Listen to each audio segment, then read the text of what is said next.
કૃપા છે ને હશે તમારા બધા ઉપર છે, હું એવું નથી કહેતો. બાકી મારું જે એને કામ કર્યું છે ને એ હું તમારી પાસે મારે શું ખુલાસો કરું. એટલે રામદેવજી બાપાએ ખુલાસો ન કર્યો, પોતાના કુટુંબને ભેળું કર્યું કે મારી સમાધિ લેવાઈ ગયા પછી મારે હરભુજીને મળવું પડશે, કારણ કે મેં વચન આપ્યું છે. અને આમને જો આ જાણ કરીશ ને તો આ ખોટું પડશે. એટલે એમને ભેગા કરીને પોતાના કુટુંબને કીધું કે મારો સમય થઈ ગયો છે, મારી તમે તૈયારી કરો. પણ એક વાત મારે તમને કહેવાની છે કે સમાધિ લેવાઈ ગયા પછી બ્રહ્મા વિષ્ણુ ને મહેશ આવે અને કોઈ પણ વાત કરે પણ મારી સમાધિ ખોલવાની વાત ન કરે. એટલા માટે તમને ભેગા કર્યા, દુનિયા ગમે કે. અને બીજી વાત એ કે તમે સમાધિને થાય તો દીવો અગરબત્તી કરજો, ન થાય તો ન કરતા, પણ ખોલતા નહીં. અને બીજી વાત એ કે ત્રીજી પેઢીએ પીર થાય છે, મારું તમને વરદાન છે. આટલું કહી અને બધી તૈયારી કરી. રામદેવજી બાપાની સમાધિ થઈ ગઈ અને આ વાત ઉડતી ઉડતી હરભુજીના કાને પડી અને હરભુજી માનતા નથી. એ કે બને જ નહીં, વચનનો પાકો હતો, મને મળવાનું કીધું છે, મળ્યા સિવાયનો જાય નહીં. કોકે કીધું પણ અમે ન્યા જતા કે વાત બધી બરોબર, પણ હું ત્યાં જઈને પાકો કરું પછી બાકી ત્યાં સુધી હું આ ન પાડું. અને ત્યાંથી ઘોડે ચડ્યા હરભુજી આવ્યા, રણુજાનો સીમાડો આવ્યો ને ભાઈ, ત્યાં રામદેવજી મળ્યા. વાણીમાં ઘણા એવું કહે છે કે ઘોડલા સળંગતા દીઠા રામા પીરના, પણ મહાપુરુષો ભાઈ મેં સાંભળેલું કે ઘોડલા ચરંગતા દીઠા, ઘોડા ચરતા, ઘોડે ચડતા નહીં, ચરતા. એ હરભુજી આવ્યા ને તો રામદેવજી બાપાના ઘોડા ચરે છે, રામદેવજી બાપા બેઠા છે. અને આમ જોયું, ઘોડો જોયો ને એટલે હરભુજીને એમ થયું કે ઘોડો રામદેવજી બાપાનો છે, એટલે આટલા ક્યાંક બેઠા હોય. એ હરભુજીએ જોયું ઝાડવાની સામે બેઠા હતા, ત્યાં આવ્યા, ત્યાં આવી અને એ વખતે હરભુજીયા વાણી કે હરભુજીને હૈયે હરે કપાર ઘોડલા ચરંગતા દીઠા રામા પીરના. કે મારા બેટા દુનિયા કેવી વાતો કરે, રામદેવજી બાપાને એનો ઘોડો બે હારી અને મારા બેટા કે સમાધિ આપી. અહીંયા આવ્યા દીકરા અને બે ભાઈ પહાડ ભેટ્યા. કે મેં તો આવી વાત સાંભળી કે હરભુજી કહે છે રામદેવજી બાપાએ વાતનો ગોળો ટોળો કરી નાખ્યો કે ભાઈ જગત છે ગમે બોલે. બે આપણે ઘણા ટાઈમથી કહુંબો નથી પીધો, કહુંબો બનાય. બે જણા કહુંબો પીધો અને કહુંબો કરીને પીધો.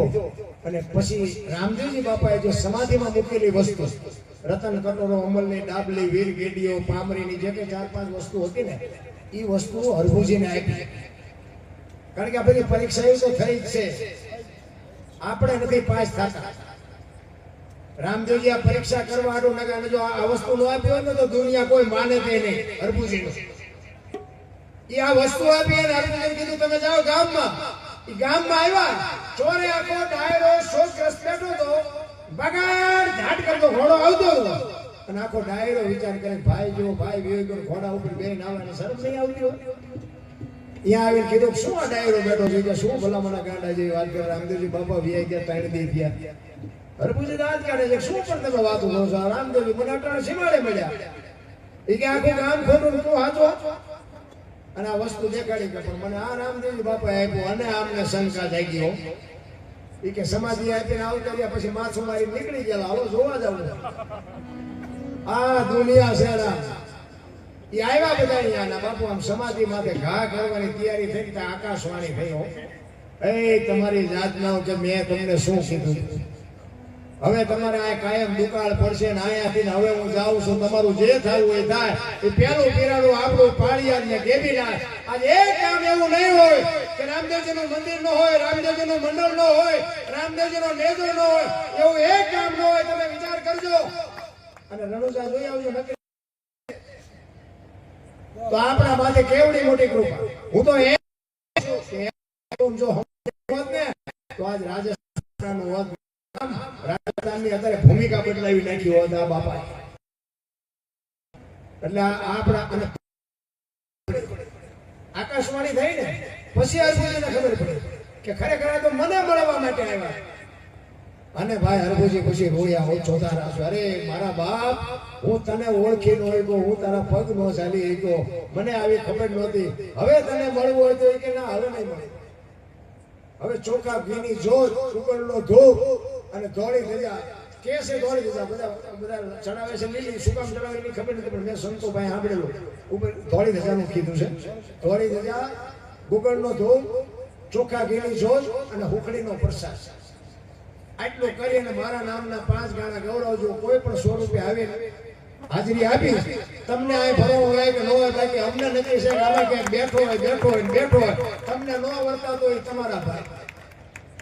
આ રામદેવી બાપુનું પ્રમાણ, આ પ્રમાણ વગરની વાત બાપુ આ દુનિયામાં હાલે જ નહીં. એક લખી લેજો, રામદેવજી બાપાએ છે ને રૂબરૂ તમને મને કીધું છે કે આમ હાલો દુનિયામાં બાપુ ટોચા પોગાડી દે, કાંઈ ન ઘટે. હું મારી પોતાની આ છે ને મારા જાહેર અનુભવ છે એટલે હું તમને આ પાવર, આ તો ઘરનો ડાયરો, બાકી અહીંથી 500 કિલોમીટર જેવો હોય ને હું તોય બાપુ પાવર થી વાત કરું છું કે આનું આમ જ છે.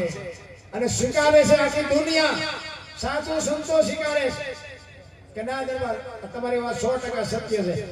મારથી કોઈ દિવ્યસન સ્વીકારે છે એવું નથી, સત્ય છે એટલે સ્વીકારે છે. પછી હરભુજી બાપુ એવા રોયા છે. શું આ તો સમય વ્યાઈ ગયા પછીની વાતો છે બાપુ, રાંડા પછીનું તો આપણને કોઈ અર્થ નથી રામ. હું તો એટલા માટે કહું છું કે અત્યારે આપણો આ સમય છે, મોજ આવે આનંદ કરી લેજો. ગંગા સતીની વાણી કે 21,600 શ્વાસા આપણા હિમ નામ જાય છે. જો કંઈક સમજાય શબ્દ અને સુરતાનું મિલન એનું નામ ભજન. બાકી આ છે ને આ તો મનોરંજન છે, આ ભજન ન કહેવાય. કારણ કે આ બોલ્યા જેવી વાત જ નથી. પેલો મુદ્દો તમને આ કહું, ભજન છે ને બોલ્યા જેવી વાત જ નથી. જો બોલાય તો લખાય ને લખાય તો દેખાય ને દેખાય તો વંચાય. આ એવું નથી. આ તો તમારી પાસે ટેમ કાઢી છે, બાકી આને ભજન ન કહેવાય. ભજન છે ને તમારું મારું ચાલુ છે, પણ અહીંયા આપણી સુરતા નથી લાગતી. સુરતા લાગે ને બાપુ ભજન જે થાય ને આ ભજન ને તો 10 ગણું બધું વધી જાય. એ ભજન આખું જુદું છે. સત્ય ઈ છે 21,600 શ્વાસા જેનું ભજન ગંગા સતી કે 21,600 શ્વાસા થાય, ગણવાની ગણી લેવાના. 1 મિનિટના 15, 1 કલાકના 900, 12 કલાકના 10,800 અને 24 કલાકના 21,600 થાય. જેને ગણવાની ગણી જો. આ ગંગા સતીનો પરફેક્ટ હિસાબ આવે છે. નભમાંથી ઉઠે છે નાભીમાંથી. નાભી બધાયની જુદી છે, નભ બધાયનું એક છે. રામ ને કૃષ્ણ લેતા ત્યાંથી બધા લે છે. નાભી બધાયની અલગ અલગ છે, નભ બધાયનું અલગ એક છે. અને જો નાભી નભ બધાયનું જો એક હોત ને તો બધાય કૃષ્ણ રામ જેવા થયા હોય. એક શિક્ષક હોય ને, શિક્ષક માઇલમાં ભણાવતો હોય ને, એના રૂમમાં 40-50 છોકરા હોય ને, એ એક જ પાટિયામાં ભણાવતો. પણ એમાં જ બાપુ ડોક્ટર એમાં જ બેઠો હોય, એન્જિનિયર એમાં જ હોય, વકીલે એમાં જ હોય, ચોરે એમાં જ હોય, લુખો એમાં જ બેઠો. કોઈ શિક્ષક બાપુ નોખું નથી ભણાવતો કે ઓલા આતંકવાદીને હવે હું તને ભણાવું. એમાંથી ન થાય. આ મોદી સાહેબ ભણતા છે એના ભેગા બીજા નહીં ભણતા હોય. એ તમારે શું લેવું છે એની વાત.